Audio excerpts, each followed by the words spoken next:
Ayan na nga naman, sa lagay na ito, ay nakatulog ang aking anak habang nagtututor. Oh, ayun.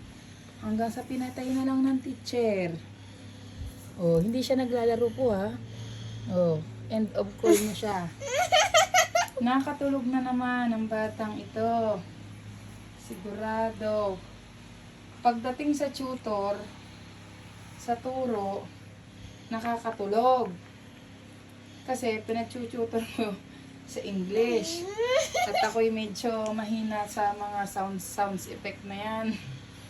Para siya'y mas mabilis matuto. At ako nang bahala naman sa Tagalog. Kaya marunong na yan magbasa. Yan.